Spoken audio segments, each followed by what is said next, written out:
Welcome to History second lesson, Growth of Nationalism. First of all, what is meant by nationalism? Nationalism is a feeling of oneness or togetherness. What is nationalism? Nationalism refers to the feeling of oneness or togetherness and a common consciousness that emerges when people living in a common territory share the same historical, political, and cultural background. Once again, remember the point, what is meant by nationalism? That is one important one mark question. Nationalism is a feeling of oneness, togetherness, and common consciousness based on political, historical, cultural, racial, and psychological factors in a state. Okay? Now we are going to study the factors promoting growth of nationalism. What is that? Factors promoting growth of nationalism. Now, first factor, economic exploitation. See the point? Note down the point, economic exploitation. You already, first lesson we studied, 1857 revolt. This economic exploitation is one of the reasons behind the 1857 revolt. So here, for the emergence of nationalism also, this economic exploitation is one of the important reasons. Indians, they realized that the general aim of the British policies in India was to promote their own interest at the cost of welfare of Indians. So, the economic discontent of different sections of society, that is the main reason behind the growth of nationalism. Okay, first point, economic exploitation. Early stages, Britishers, only East India Company people exploited Indians, but later everybody, all the British traders also made India an economic colony. That means a mere supplier of raw materials and a place to dump their manufactured goods. So, in this way, our country's wealth completely they drained in the form of profits, savings, salaries and pensions. So, all sections of Indian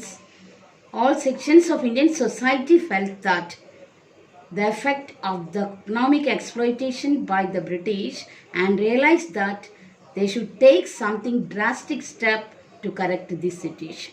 That measure only the beginning of nationalism. Okay.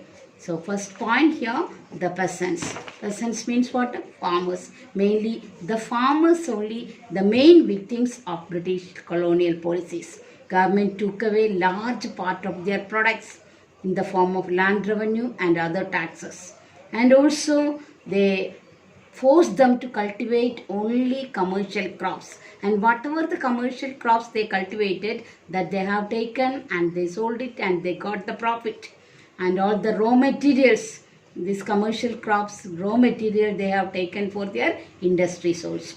So in our country, no food crops, no commercial crops. That is the condition at all. Then secondly, artisans and craftsmen. Artisans and earlier, our country, that is self-sufficient economy existed in our country earlier. But later, when Britishers occupied, they imported different type of machine-made item in our country at all. So, in English, East India Company used its political power to destroy Indian handicrafts and industry. So, India became a source of raw material for the industries of Britain and the market for its finished products. This policy crippled the artisans and craftsmen and their sources are completely destroyed and they find very difficult to get their livelihood also. Thirdly, the working class people. Due to the growth of modern industries, a new social class arose. That means society divided into two, working class group and factory owners group. Factory owners group means what? Majority of them are Britishers. So these Britishers, they exploited working class group and because of that exploitation, they find very difficult to move forward at all. The last point, educated Indians. Educated Indians, they should get government service in British authority.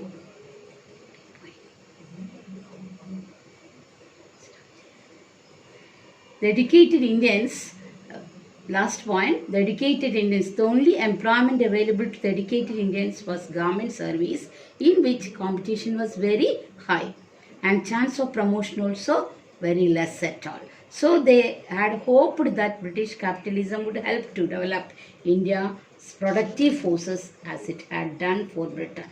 Instead, they found that British policies were keeping India economically backward. Okay, so that is the first point, economic exploitation.